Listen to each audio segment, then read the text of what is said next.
This will be a video that explains the signature assignment. So you can see here I have my signature assignment pulled up, and you're just going to write on it with a pen. And for this first question, the only really important part is this part about the systematic sampling method. You're gonna have to use a systematic sampling method. You don't need to answer this part of the question. We actually did not study how you would correctly answer that part, so don't worry about answering this part of the question. You're just going to say, what is the population and how are you going to collect your sample?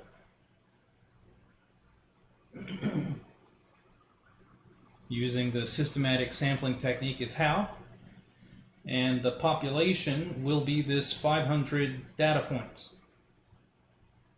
This 500 data points, of which only 237 are shown here. This is our population. You can find it in the Week 9 tab. So the population is 500 data points.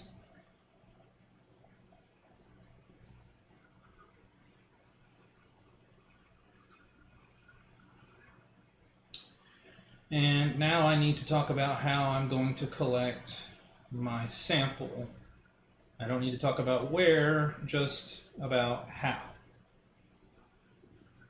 Okay, so we need to use the systematic sampling technique, and to do that I'm going to need to pick two random numbers. Pick two random numbers is how you'll do your systematic sampling technique. The first number you pick will be the person you start with, and the second number you pick will be the distance between each of the samples.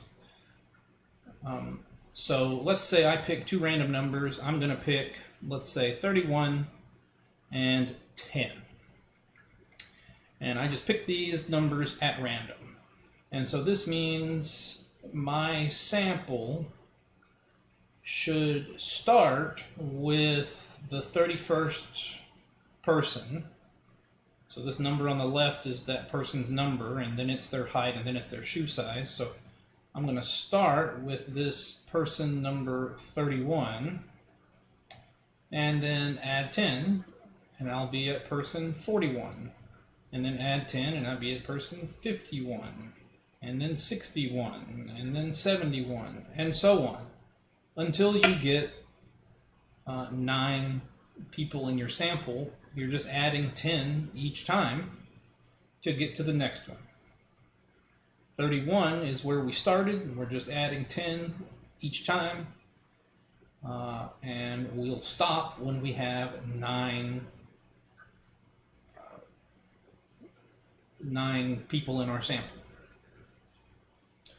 To describe this system, here's what I would write on my signature assignment. My system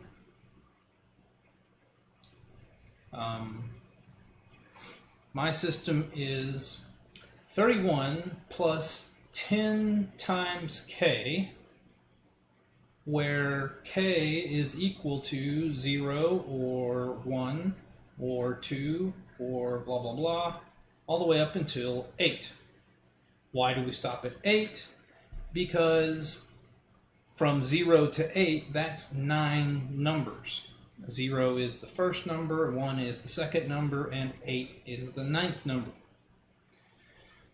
So each person in the sample gets one of these numbers k, and consequently I know what the very last person in my sample would be. It would be number 111, because I would put an 8 in for k and compute that I would get 31 plus 10 times 8.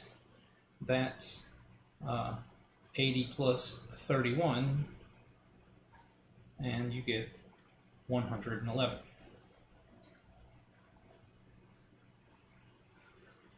And as you can see, the total number of little stars here is 9. Okay, so these 9 people, those are going to be the ones in my sample. And I'm going to collect this height and shoe size information from each of those people and put it on my signature assignment paper. So I'm going to do that now. All right, you can see I've written down my system, and I've written down my population, and I've also filled in the table with the appropriate data for from these 500 data points. Okay, so here's my data. Awesome. Now we need to pick a confidence level. So to pick a confidence level, it says that we should choose from between 90% confident, 95% confident, or 99% confident. Those are the 3 common ones, and in order to do that, it says we should denote this by choosing alpha. So please recall that if this is the normal curve,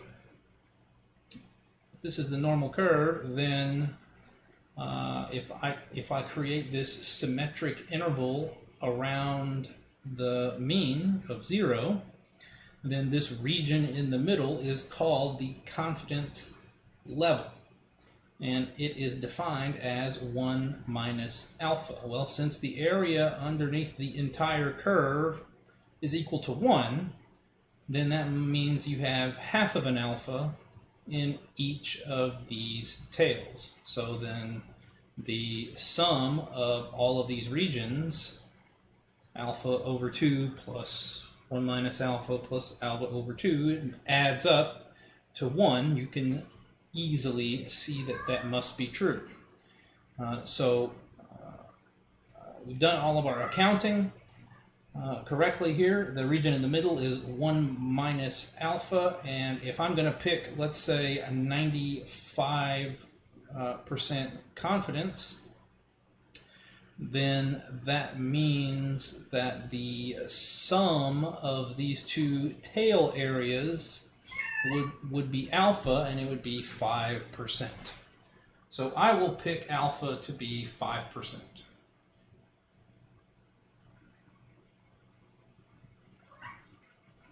All right, 0.05.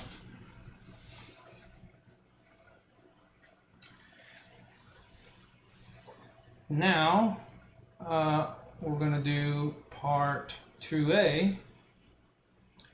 Find the sample mean and the sample standard deviation of the height. To do this, I'm going to need to put this data into StatCrunch. So let me get a StatCrunch window open.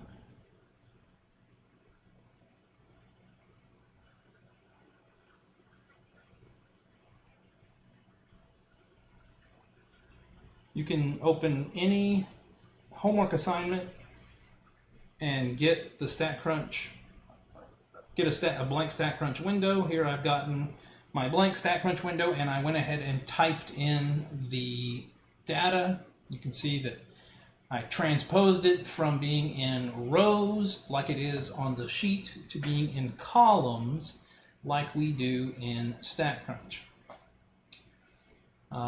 And since we're supposed to find the, well, here, this column is the height, and this column is the shoe sizes, just to be clear.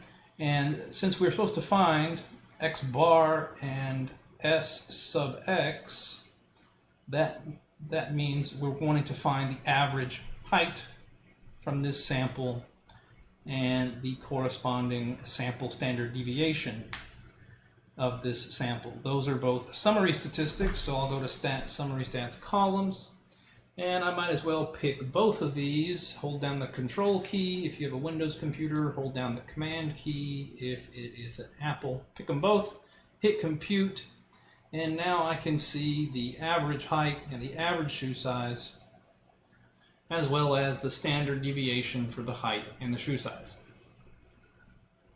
So heights are X values, so then the sample, so then the average height, denoted by X bar, is 65.78. The shoe size stuff will be Y data, so it's going to be a Y bar. The bar is just to mean that it's the sample average. The heights will be X data, and the shoe sizes will be Y data.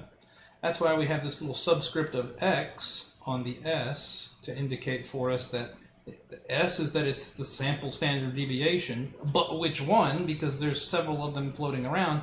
We're talking about the sample standard deviation for the X data. The X data is the height data. All right, and then Y bar, which is the average shoe size of my sample, and S sub Y, which is the sample standard deviation of the shoe size. All right, and I'm just rounding everything to 2 decimal places. That's plenty fine for what we're doing. I mean, if you're dealing with people's heights and shoe sizes, is it really going to be that valuable to have more than 2 decimal places? Probably not. Part C and D. Construct the confidence intervals and interpret them. Okay. Well, we have this raw data typed in. That's very handy for us. So we can go to stat, tstats, one sample with data. Since I have the data, I might as well go there. And we're doing confidence intervals for both of these, height and shoe size. So I'll hold down the control key and pick them both.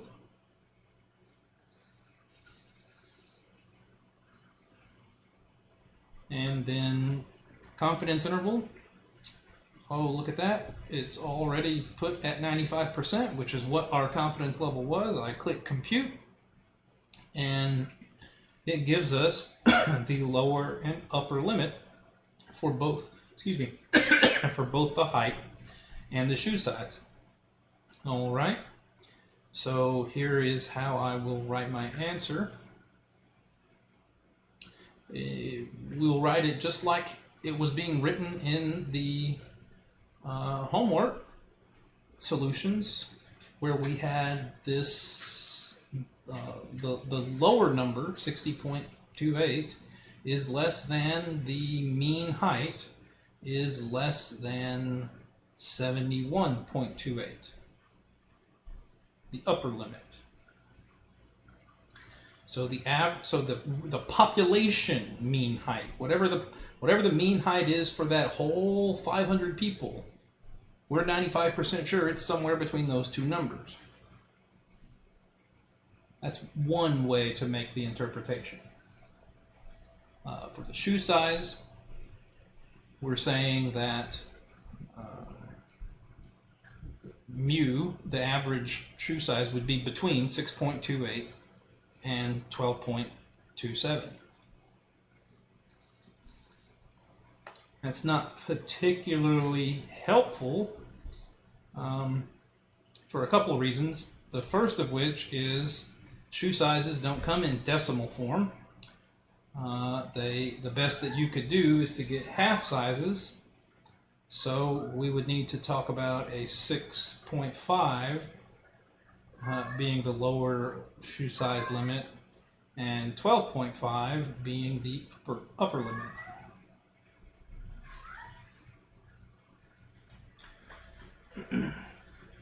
Okay, I kind of ran out of room down here to be writing my interpretation, so I will just write the interpretation on part C. You should make sure that you leave enough room to do it on both C and D. But I'm going to cheat right here a little bit and just put it on C, and you'll know that you need to put it on both of them. I'm going to say this in a little bit of an unconventional way, a way that's actually more appropriate than what we usually say. Usually we'd say something like, oh, we're 95% sure it's between these two numbers. But that's not exactly what it means. More correctly, we would want to say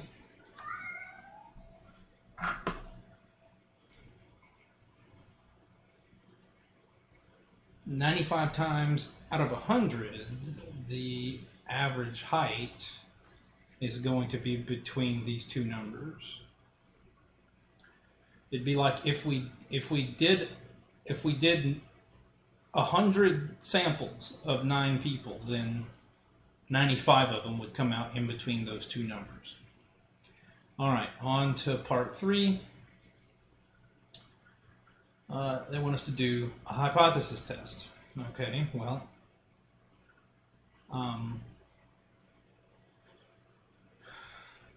no sweat. Check to see if the mean height of the population is different from 64 inches.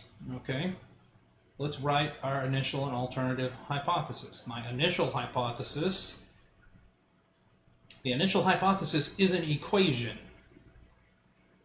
The name of this equation is h sub 0. The equation is mu equals 64. The alternate hypothesis would be mu different from 64. The name of that equation is h1, and this is how you write it, just like from the homework. Find the test statistic and p-value. This is excruciatingly simple to do when you have StatCrunch. So, I've got my raw data. I'm going to go to stat, tstats, one sample with data. I'm going to pick the heights, since we're doing a hypothesis test on heights. I'm going to put 64 right here, and then this writing is exactly what I just wrote for my hypothesis test. Mu equals 64, mu different from 64. I click compute, I get a test statistic and a p-value. So my test statistic is 0.75, and my p-value, capital P dash value, is 0.477.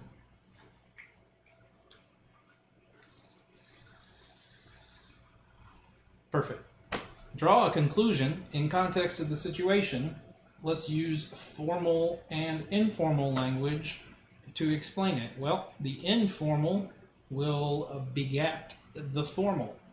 Let us start with the informal, and if I could say, this informal explanation is, dare I say, the most important thing that you could have learned in this course. Here goes. All it is an analysis of what this p-value really means. And this number, 0.477, it is just a, if I read this number as a percentage, then it is 47.7%. So informally, I would say that there is a 47.7% chance that I'd be wrong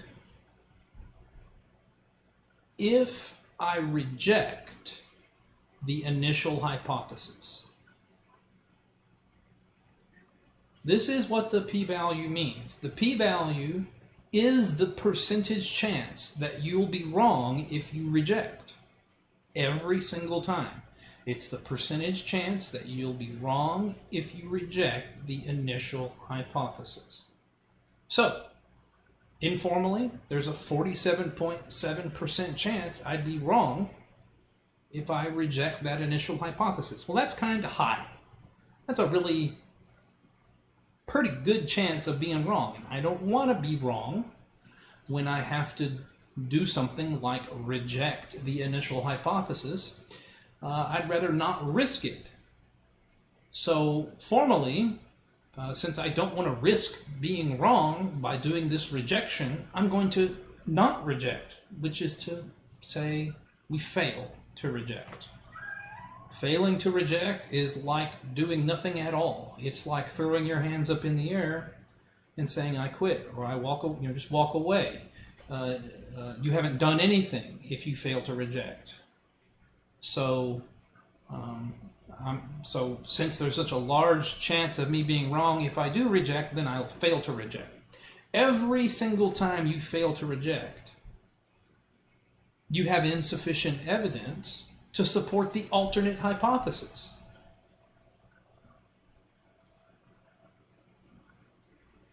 Anytime you fail to reject, immediately the next part of it is that you have insufficient evidence. The last part of this statement is always about supporting the alternate. No matter what the rest of the sentence looked like, the end of it will always say to support the alternate hypothesis. Whether or not you rejected with sufficient evidence, or if you failed to reject with insufficient evidence, the end of it is to support the alternate hypothesis. Because if I had rejected, then I would be rejecting this one. I'd be saying it's garbage, and then that would mean I had the evidence to support the other one. But that's not what happened here, so I failed to reject. We didn't prove the initial one true, we just don't have anything to contradict it. All right. You can see here that 64 is in between these two numbers. So the mean height plausibly could have been 64. So the confidence interval tells you that 64 is a very good possibility of what the mean is. So naturally, the hypothesis test should also tell you the same thing, that h sub 0 is something that you should not be rejecting, because that's the one that said mu is 64. Okay. On to part 4. Correlation between height and shoe size. Create a scatter plot. Well, you're going to do the same thing that we did in the homework. You're going to go to stat, regression, simple linear. The x variable is the first one. The y variable is the second one. You're going to hit compute.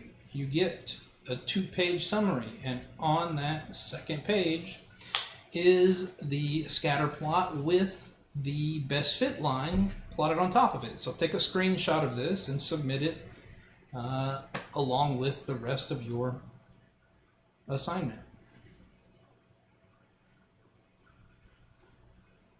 Okay, so that's part A. Part B is to find the linear correlation coefficient. And what does this tell you about your data? Well, the linear correlation coefficient is right here. 0.944. 0.944. And what does this tell me about my data? It tells me that I have a strong positive correlation.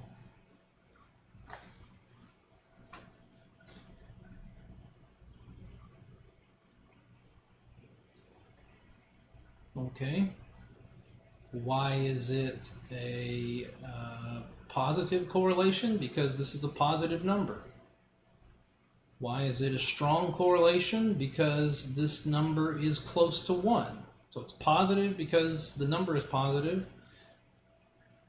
and it's strong because it's near the extremes of where it could live. Remember that if R, the correlation coefficient, was 0, then it's the worst correlation that you could ever possibly have. If it was 1, then it's the strongest positive correlation that you could have. And if it's -1, it's the strongest negative correlation that you could have. And 0.944 is awfully close to 1, and you can see how close all of the data points are to this line.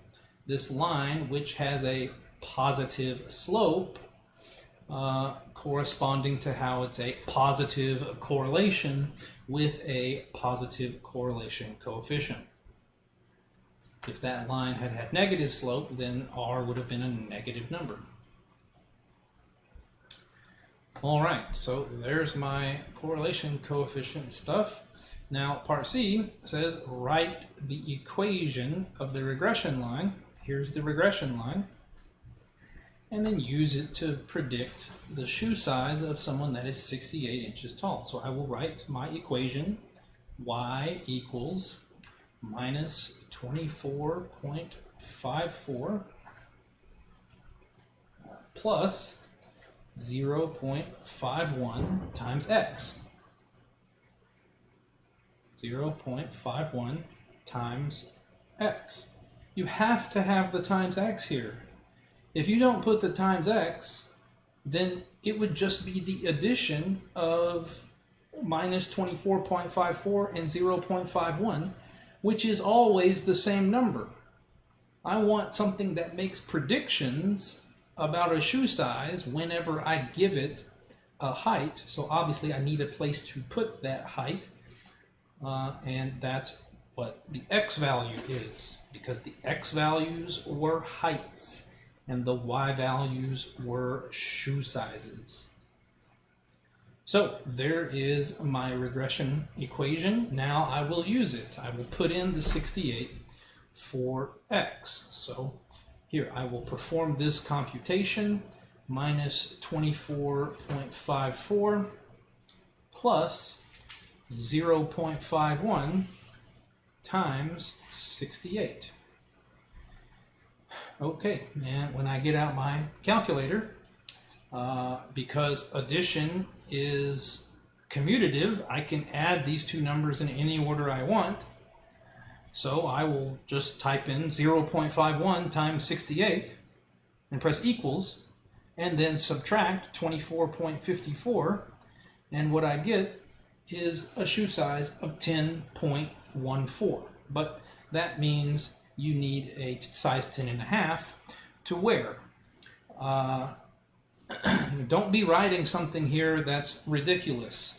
You need to inspect this number for reasonableness. If you get a negative number, that's unreasonable for a shoe size. If you get a number that's a crazy big shoe size, then that's unreasonable. As a nurse, you absolutely need to be inspecting your computations for reasonableness. Is it reasonable to inject a liter of morphine into someone? No. So you would be alarmed to see that sort of computation. So don't be writing that you have a shoe size of 200. Go back and check what happened. Now we're on to part 5. Write a paragraph or two. You know, you can write whatever you want down here. However, if you want to make me happy and write the least amount of stuff, then I want you to talk to me about how you learned that the p-value is the probability of being wrong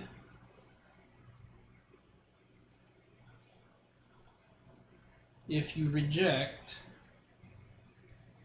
the initial hypothesis. this is, on some level, this was the point of the whole course. Okay. Another valid thing that you could talk about down here would be about how you learned about how to do linear regression. But I really want you to know that it's a probability, that the p-value is a probability, and it's always about being wrong if you reject the initial hypothesis. And the other thing that's worthwhile to talk about would be that you learned about doing the linear regression to see that there's a correlation. Okay, and I've done this here in about 30 minutes, so that means you should be able to do it in about an hour. All right, good luck.